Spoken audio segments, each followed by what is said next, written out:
Assalamualaikum warahmatullahi wabarakatuh. Ini halo teman-teman. Ini dengan Kak Surya mau ngebahas TO UTBK Bahasa Inggris yang seri 1 ya.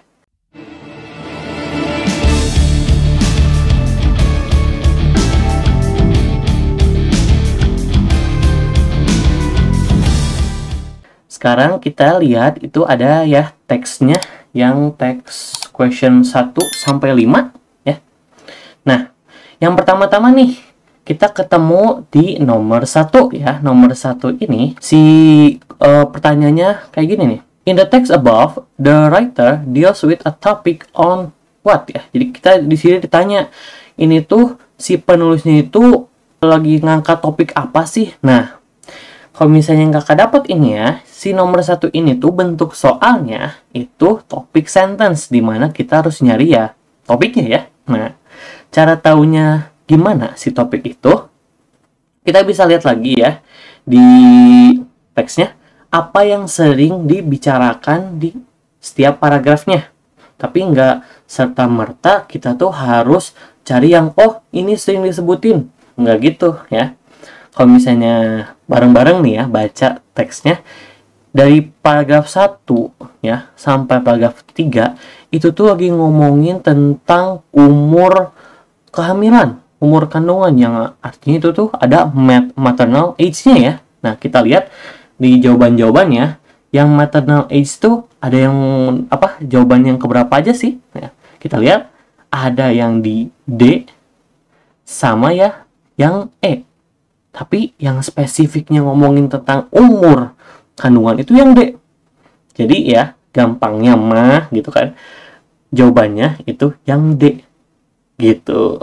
Tapi kalau misalnya mau kurang pasti nih, kurang kayak masa sih Kak bisa cepat itu? Nah, Kakak ada penjelasannya.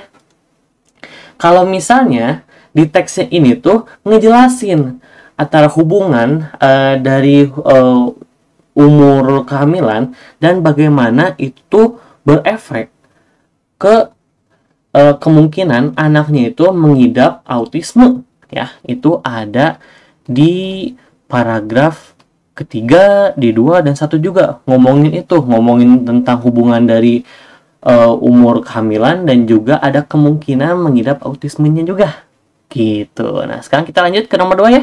Nah, sekarang nomor 2 ini bentuk soalnya itu general idea. Jadi ide yang secara general gitu, nanyain tentang idea si autornya, mau itu dari paragraf 1, 2, 3 atau keseluruhan dari teksnya gitu ya.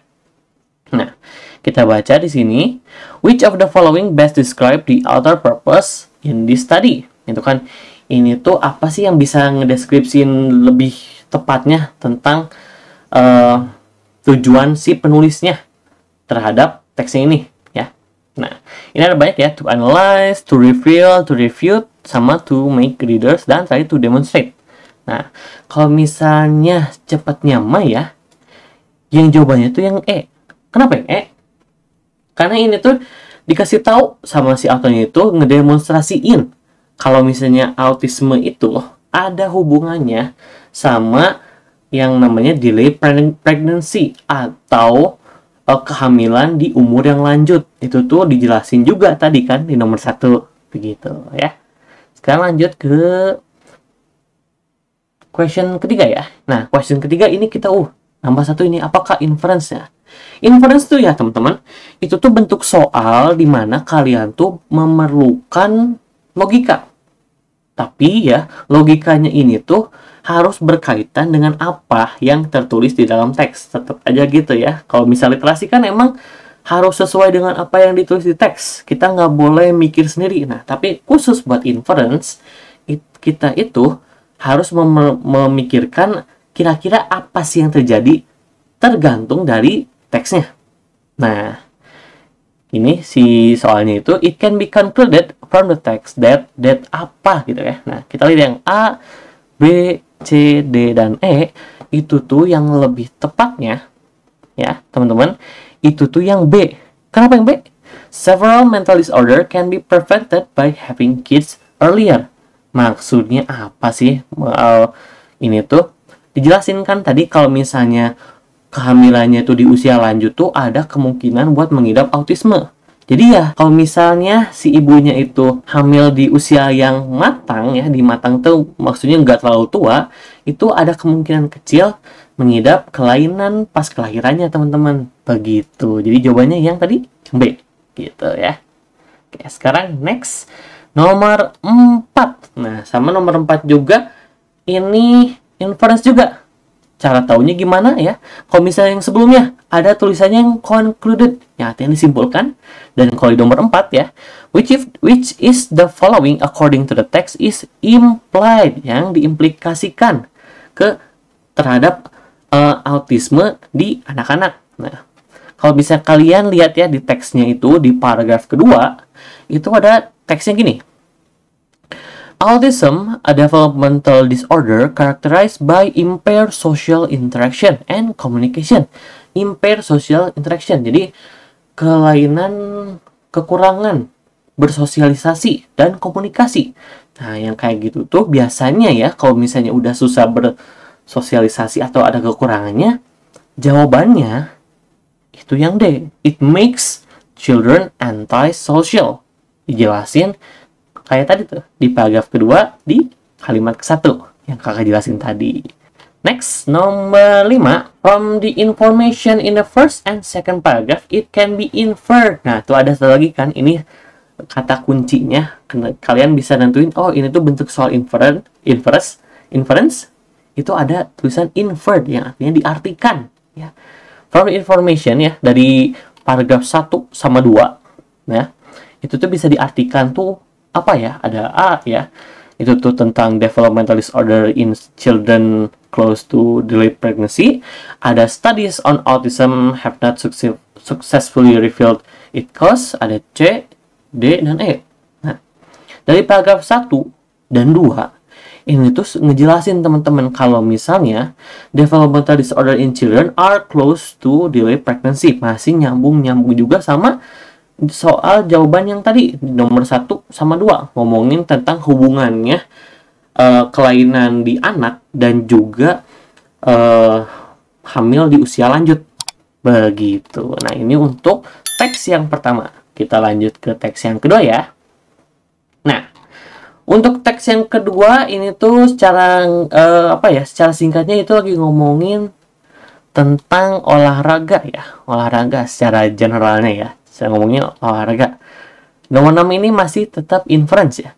Which paragraph does the author implies, tuh ada imply-nya lagi kan, implies that a particular hormone is responsible for the sum of food consumption. Jadi kita cari yang ini, apa implikasinya dari hormon ini ya, semacam hormon ini yang tanggung jawabnya itu bikin kita lapar atau kita konsumsi makanan. Itu tuh ya, kalau bisa kalian lihat di teksnya, ada di paragraf kedua di teksnya ini. Jadi yang kedua tuh, dimana ngomonginnya itu researchers ya, di kalimat kedua, researchers drew blood tests for the level of certain hormones and then directed to the woman to a room with a buffet. Terus kita skip lagi. But a certain appetite-related hormones, in particular ghrelin, which stimulate hunger, are known to be instrumental in determining how much we consume. Ya, dari di kalimat kedua sampai terakhir di paragraf kedua, itu tuh penjelasannya ya. Tuh, itu dari kalimat terakhir. Next, itu ada nomor 7 tuh kan. The author presents an effect of having specific exercise followed by, nah ini tuh adalah general idea-nya. Kalau misalnya si author ini tuh ngepresentasiin efek dari olahraga yang spesifik ya, yang diikuti dengan ini tuh ada di paragraf kedua juga tadi, dimana ini tuh ada ngediskusiin hubungan dari lapar ya, appetite atau daya nafsu makan, dan juga olahraga gitu guys. Sekarang 8. Nah, 8 ini kakak sebenarnya sama tadi kayak inference, dimana kita itu harus pakai logika kita buat ngejawab si soalnya. Kenapa? Karena ini tuh kita ngeprediksi paragraf yang nggak ditulis di teksnya itu. Cara tahunya kita tuh ngeprediksi paragraf sebelumnya atau selanjutnya itu gimana, Kak? Kita lihat ada di sini, ya. Ada di sini nih, following. Yang artinya tuh yang di selanjutnya. Dimana kita tuh, kalau misalnya selanjutnya, kita harus fokusnya aja ke satu. Di paragraf terakhir, kalimat terakhir. Karena di paragraf terakhir, kalimat terakhir itu mengandung main idea atau ide utama yang akan digunakan di kira-kira si paragraf selanjutnya di kalimat pertamanya. Karena kan kalau misal kita nulis paragraf juga harus saling nyambung ya, harus ada bridging yang jelas di antara paragraf. Nah, untuk bridging yang jelas, kira-kira setelah paragraf yang terakhir ini ngomongin tentang ghrelin ini ya, but they did not in fact. After running, this woman consumed several hundred fewer calories than they burn. Ternyata si ghrelin ini nggak terlalu berpengaruh kalau misalnya yang ada di teks kita ini. Dan kira-kira selanjutnya itu bakal ngomongin atau ngejelasin penggunaan si ghrelinnya, bagaimana si ghrelin ini bekerja gitu. Nah, itu kan kalimat terakhir sama paragraf terakhir. Terus yang nomor 9 nih, yang ini sih sering bakal ketemu ya. Nah, di nomor 9 ini itu bentuk soalnya itu vocabulary, yang lebih tepatnya itu ngomongin tentang sinonim. The word stimulate, stimulasi ya, di paragraf kedua itu bisa diganti dengan apa ya? Ini ada encourage, create, pull, trigger, sama acquire.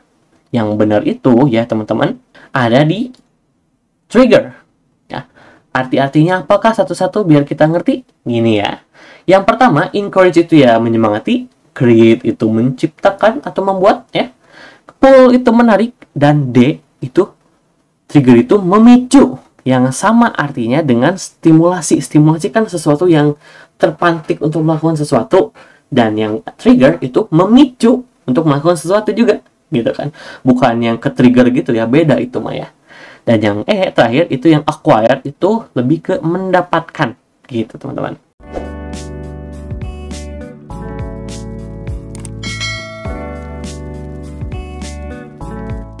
Oke, kita lanjut ya. Ini udah ya teks yang kedua. Sekarang ke teks yang ketiga ya. Teks ketiga ini secara generalnya ngomongin tentang kopi dan juga rokok ya. Nah, di sini kita lebih untuk mencari nomor 10 tuh cari judul itu cara nggak langsung sebenarnya nanyain topik dari si teksnya ini. Topik dari teksnya ini tuh tentang apa sih? Tadi kan kakak udah ngomongin tentang kopi dan rokok ya. Tapi apakah cuma kopi dan rokok ya? Enggak juga. Kalau bisa kita lihat di teksnya, di teks ketiga ini ngomongin tentang rokok itu pasti. Jadi kita bisa dieliminasi ya, yang ngomongin tentang rokok itu yang A bukan, yang B ada rokoknya, oke kita lihat dulu, yang C ada rokoknya juga, yang D ada rokoknya juga, yang E walaupun ada rokoknya, masa sih advertisement? Enggak juga ya, soalnya kan ini kalian udah baca ngomonginnya tentang wah rokok itu berbahaya ya gitu.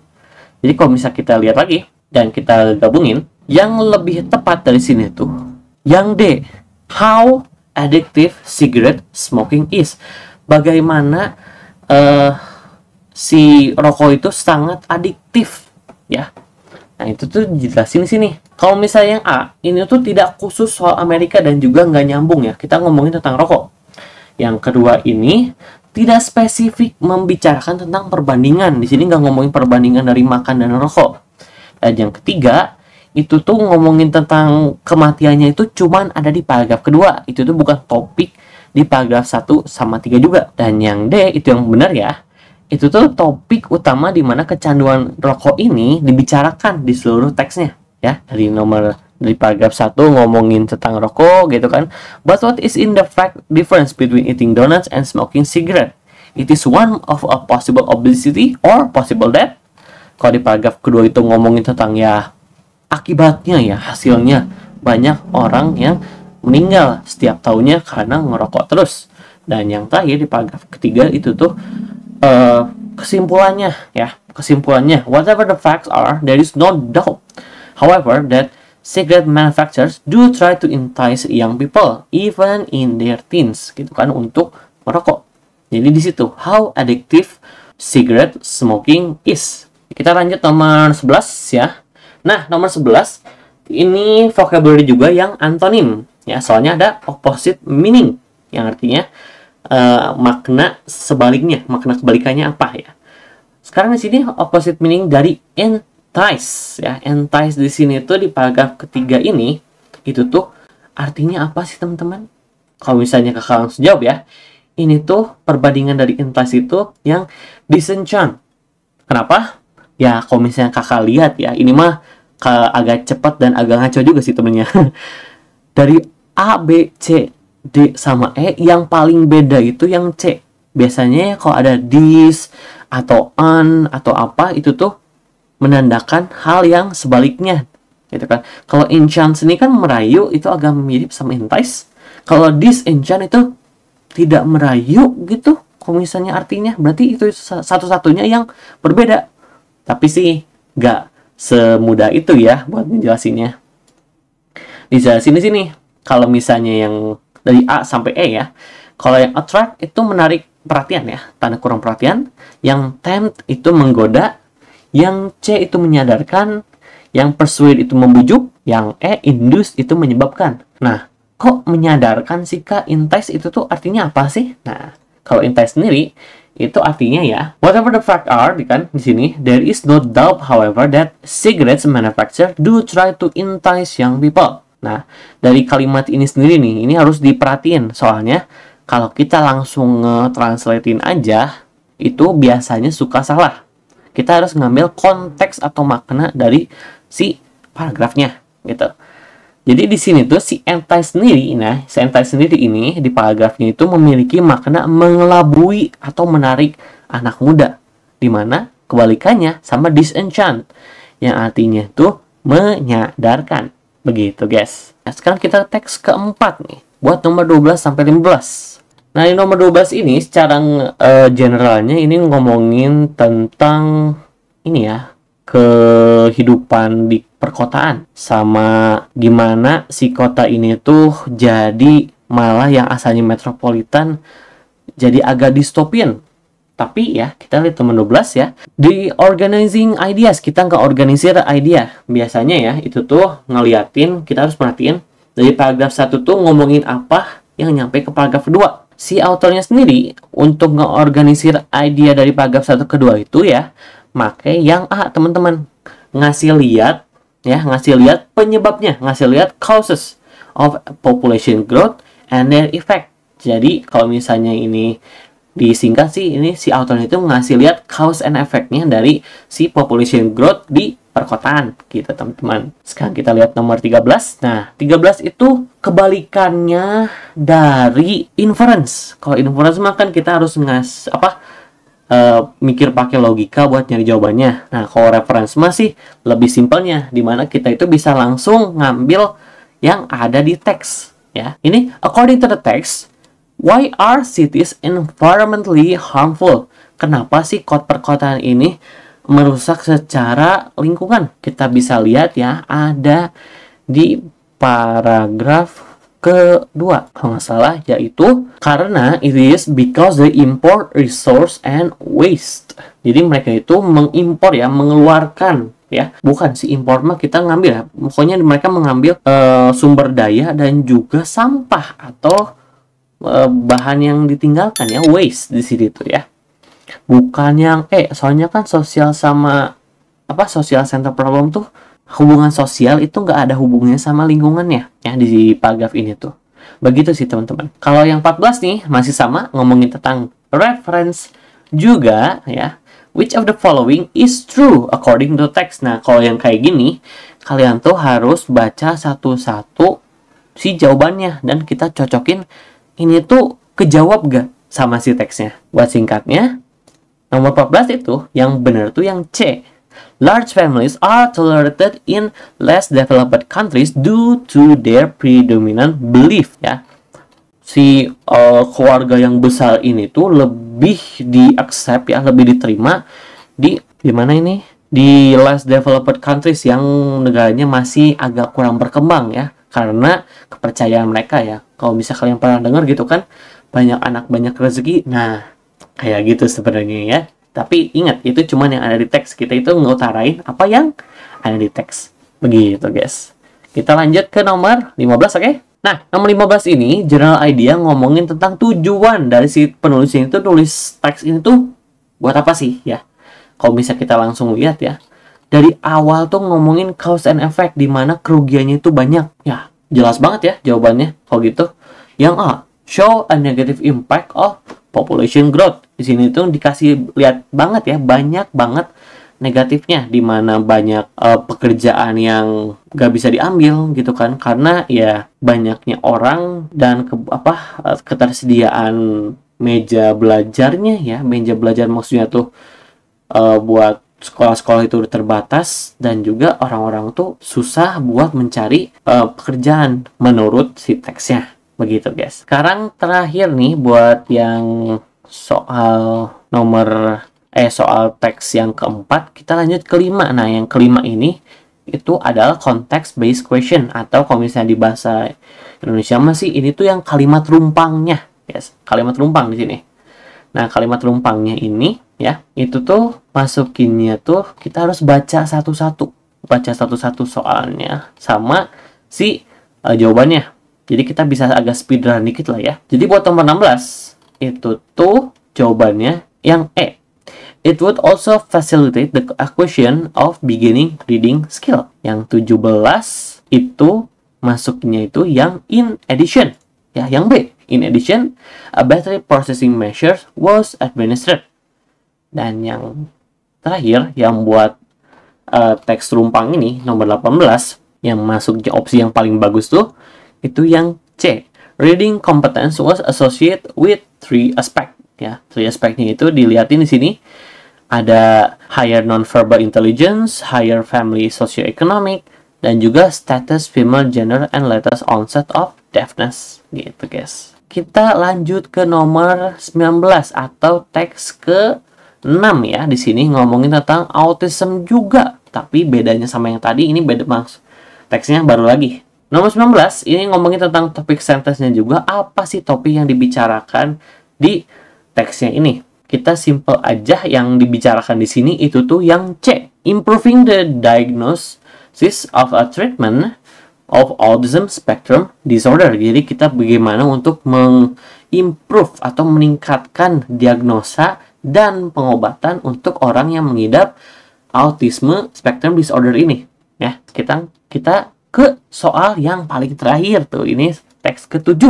Nomor 20 ngomongin tentang sinonim. Kata impair ya. Kata impair itu ada di baris ke 1 2 3 4 5 6 7 8. Oh, yang 7 ya. Kalau misalnya kalian lihat di teksnya itu ya, di baris ke-7 ada yang di bold kan, impersis itu artinya apa sih ya? Ini persamaan katanya. Itu tuh yang harms, yang artinya melukai. Benar ya. Nah, di sini kita bisa translate satu-satu ya. Kalau misalnya puts together ya, puts together itu digabungkan ya, atau disatukan ya. Kalau harms itu yang dirusak, dan slow down itu yang artinya memperlambat. Nah, drops di sini tuh kalian jangan langsung search drops di sini apa, tapi konteksnya drop di sini tuh menjatuhkan. Kalau kalian search di Google ya, drops itu malah jadi kayak tetesan air.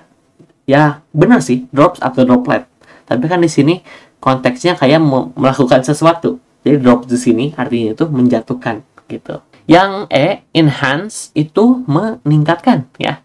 Nah, oh iya, kakak belum ngejelasin ya impair tadi apa? Impair ya, artinya itu ya ada di tadi tuh ya di baris ke-7 ya. The dysfunctional regulation of PCM1 by regulated MIR128 impairs brain development, which moderately brain size change in people with ASDs ya, atau tadi autism spectrum disorder. Nah, impair di paragraf ini tuh ya berarti merusak ya. Impair brain development, merusak perkembangan otak, teman-teman. Segitu aja sih buat UTBK bahasa Inggris yang pertama. Oke, sampai jumpa di seri yang lainnya.